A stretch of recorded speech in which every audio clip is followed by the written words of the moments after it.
everyone, how are you feeling today? I hope you are all in good health. I am Sariful Asra binti Rosali from SMK Raja Abdullah, Kuala Lumpur. You will be with me today to learn about and discuss a very interesting topic, which is water and solution. By the end of today's lesson, you should be able to 1. Explain about water. 2. Elaborate on the process of water evaporation. 3. Describe the meaning of solution and solubility. And 4. Explain the uses of water and other solvents in daily life. So, are you excited to learn about everything that I have just mentioned? Well, let us start, shall we?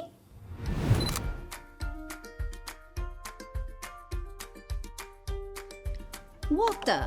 How much do you know about this basic resource of living organisms? What makes water a very useful resource? Before we go any further, let us discuss the unique properties of water. Pure water is colorless, odorless, and tasteless. It exists as liquid at room temperature. Pure water boils at 100 degrees Celsius and freezes at 0 degrees Celsius. Anything with a density which is higher than 1 gram per centimeter cube sinks in water, while anything with a density which is lower than that floats. This is because water has a density of 1 gram per centimeter cube. That is not all about water that we should know. Yes, there is a lot more about water to be discussed today. Let's observe this. I will drop a paper clip into this bowl of water. It sinks. Now, watch what I'm doing carefully.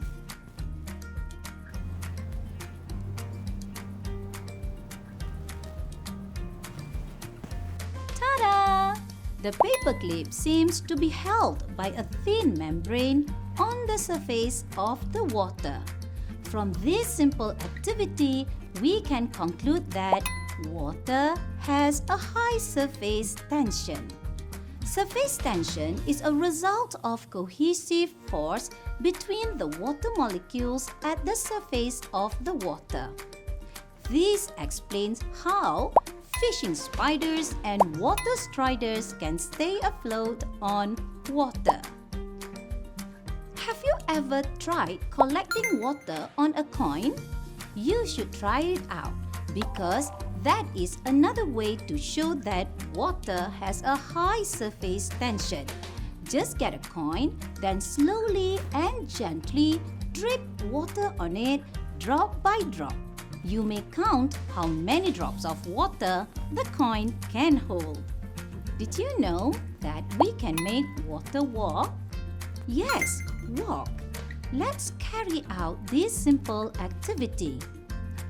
You need to prepare the setup as shown. All you need are 6 empty cups with 3 of them half filled with water.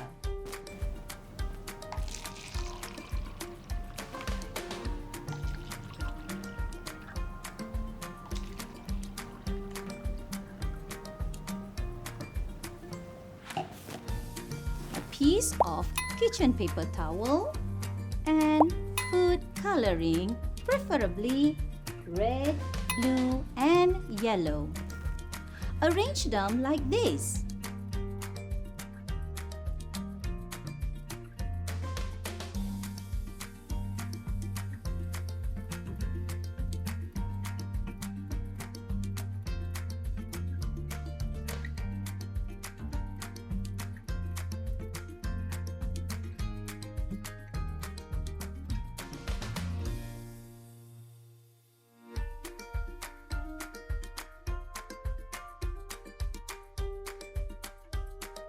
Leave the setup for an hour and observe what happens. You can see that the colored water walks from one cup to the other through the kitchen paper towel.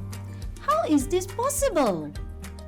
Well, this movement of water is due to capillary action.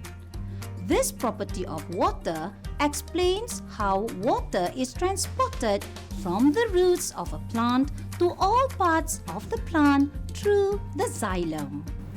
Boys and girls, did you know that water is a poor conductor of heat?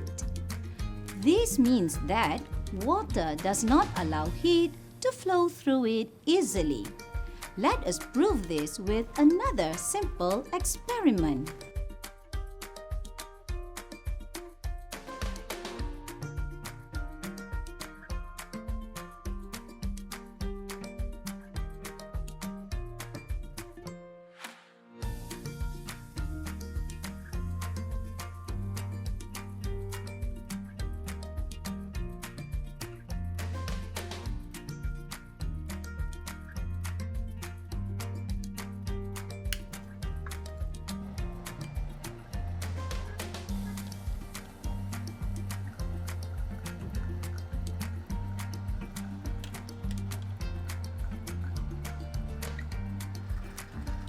You can see that the ice cubes at the bottom do not melt even though the water at the top is boiling.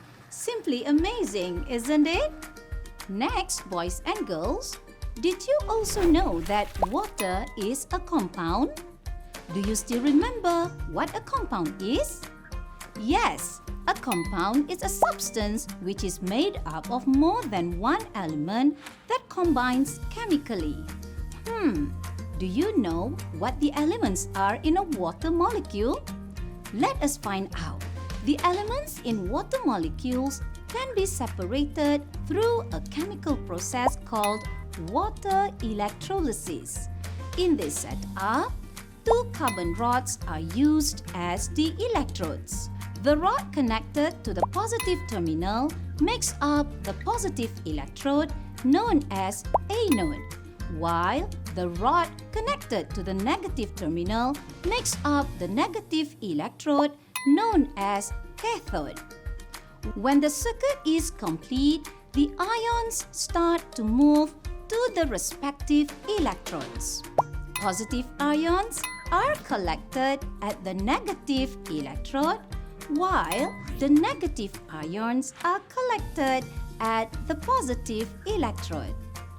The gases collected are then tested. Oxygen gas is collected at the anode, while hydrogen gas is collected at the cathode. The volume of hydrogen gas collected is twice the volume of oxygen gas. This means that a water molecule is made up of 2 hydrogen atoms and 1 oxygen atom. Therefore, the chemical symbol of water is H2O. No wonder, water H2O. Boys and girls, you know that pure water boils at 100 degrees Celsius. However, the boiling point of water can be changed with the presence of impurities. Impurities can be any foreign substances added to pure water, such as salt and sugar. What does this mean? Simple. If there is salt in pure water, the water will boil at a temperature of above 100 degrees Celsius. In other words, a boiling soup has a higher temperature than boiling water. Get it? The presence of impurities will also affect the melting point of ice.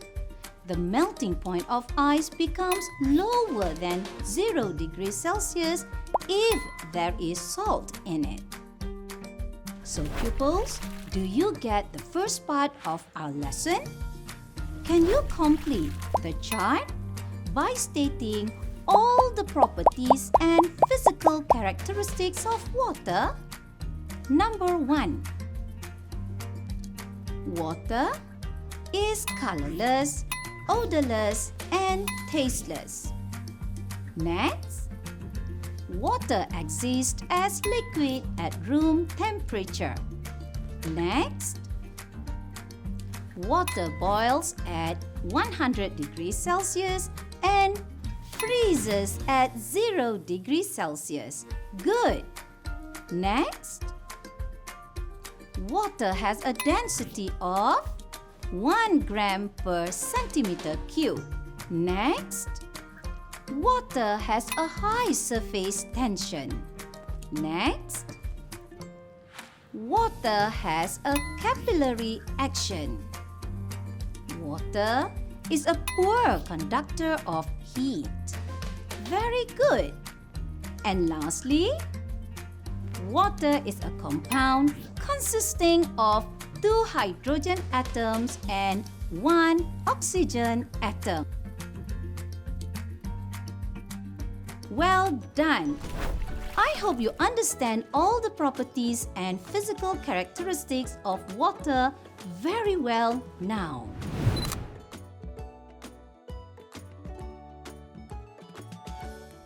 Now, pupils, in our daily life, we deal a lot with water and its changes of states. One of these very useful processes is evaporation. Evaporation is a process that happens at the surface of water, whereby the water turns into water vapor when the water molecules at the surface absorb heat from the surroundings. Evaporation is applied when drying wet clothes, drying a wet floor after mopping, drying out wet hair, as well as drying the plates on the dish rack. Evaporation is also important in food manufacturing to obtain salt from seawater and producing food such as dried seafood and chilies. However, have you ever noticed that on certain days our clothes dry faster, while on other days they take a longer time to dry? Can you guess why? Well, as I have said earlier, drying clothes involve the evaporation process. This process requires heat energy. On a hot day, there is more heat in the surrounding area compared to on a cold or cloudy day. This causes more water molecules to turn into water vapor and escape from the wet clothes into the surrounding. So, the higher the surrounding temperature is, the higher the rate of evaporation. Can you think of other factors that affect the rate of evaporation?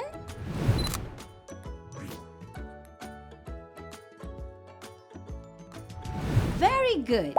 Other than the surrounding temperature, the rate of evaporation is also affected by movement of air, the exposed surface area of water, and the humidity of air. You can test how every factor affects the rate of evaporation through the simple experiments given in your science textbook. Let me relate all the factors that affect the rate of evaporation. The higher the surrounding temperature is, the higher the rate of evaporation. The wider the exposed surface area of water is, the higher the rate of evaporation. The faster the wind movement, the higher the rate of evaporation. The lower the humidity of air is, the higher the rate of evaporation.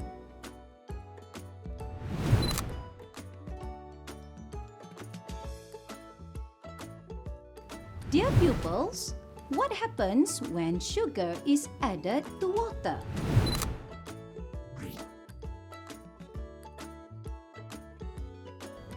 Yes, The sugar dissolves in water to form a sugar solution. The sugar is known as solute, while the water is called the solvent. Solute is a substance that dissolves in a liquid. Solvent is a liquid that dissolves a substance. When solute dissolves in a solvent, a solution is formed. The amount of solute in a solvent will determine the concentration of a solution. To explain this, let us carry out a simple experiment. All you need are 3 beakers containing 150 ml of distilled water labeled as P, Q, and R, glass rods, a spatula, and copper 2 sulfate crystals. Let us start by adding 2 spatulas of copper 2 sulfate crystals into beaker P and stir.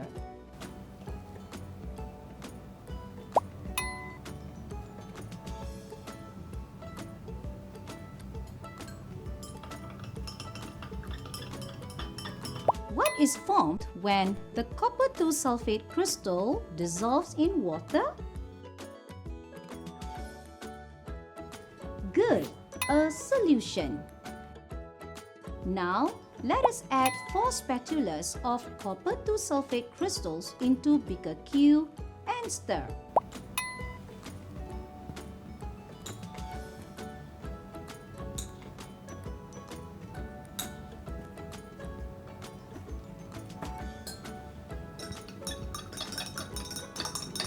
Can you tell me your observation? Great! The color of the mixture is now darker. This shows that this solution contains more solute than that which is in beaker P. Now, I am adding 4 spatulas of copper 2 sulfate crystals into beaker R. And I will keep adding copper 2 sulfate crystals little by little until we can see copper 2 sulfate crystals deposit at the bottom of the beaker.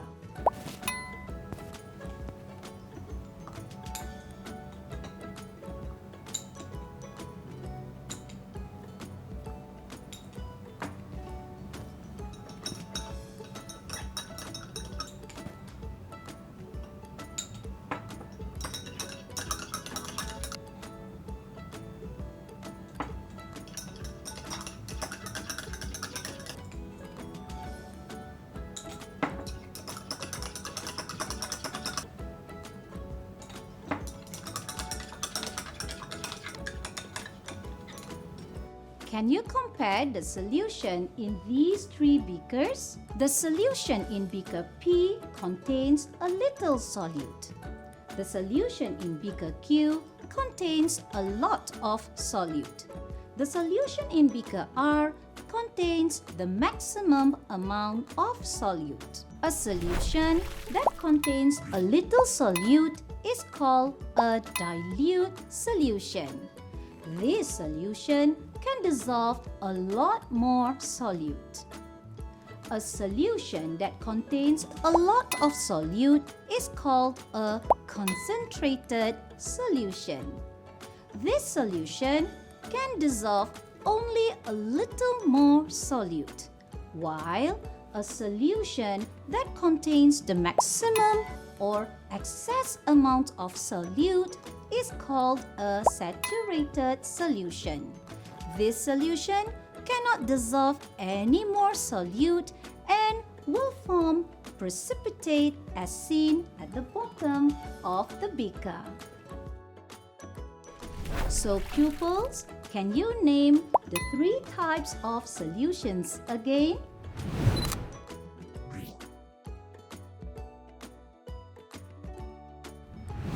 Number 1, dilute solution.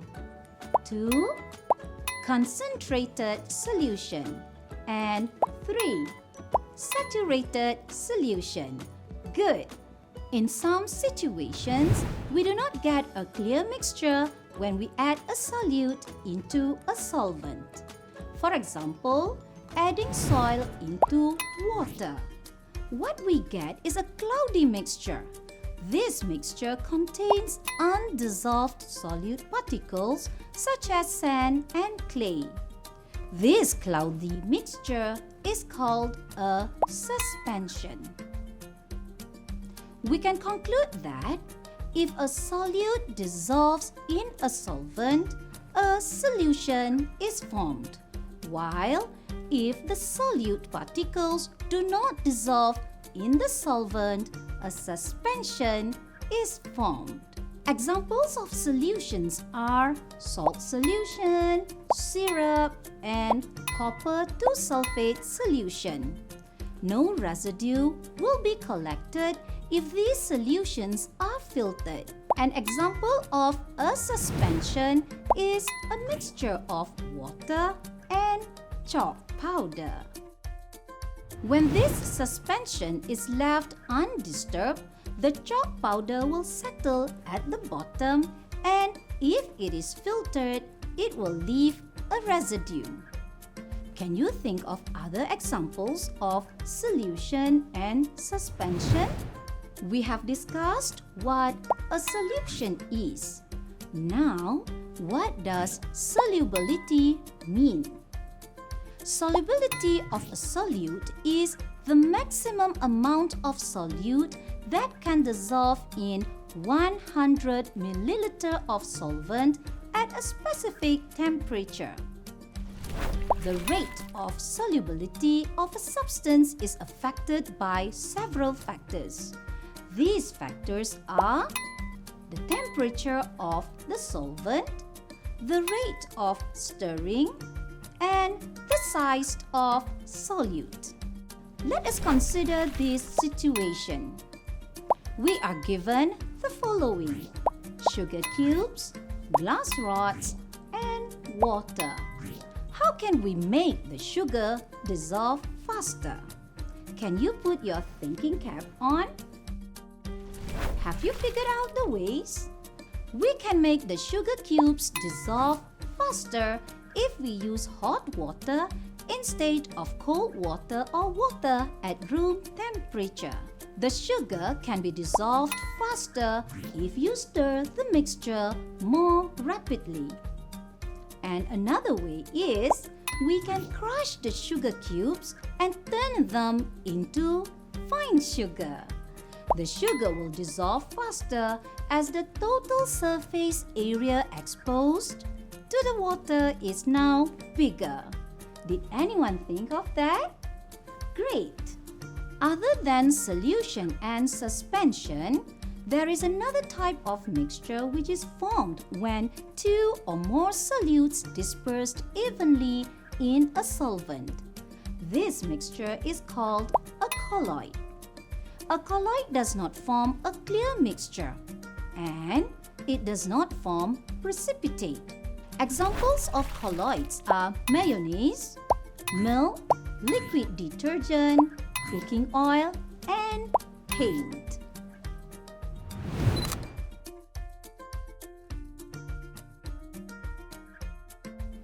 Boys and girls, water can dissolve almost all substances.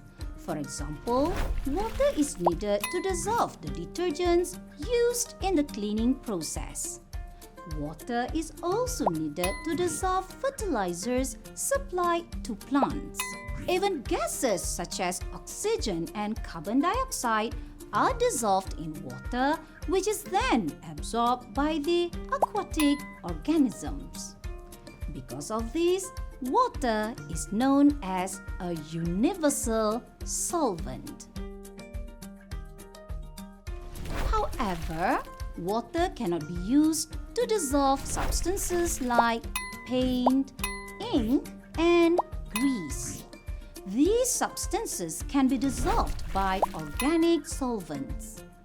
Different organic solvents dissolve different substances. For example, perfume is prepared by using alcohol. paint can be removed with turpentine. This is because paint dissolves in turpentine, not water. Nail varnish is removed with acetone.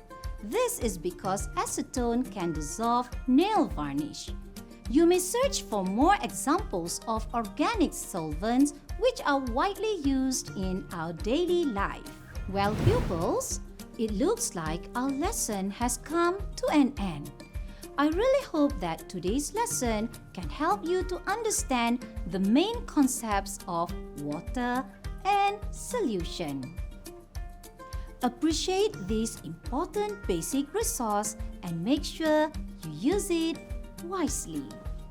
I hope you enjoyed today's lesson. Goodbye!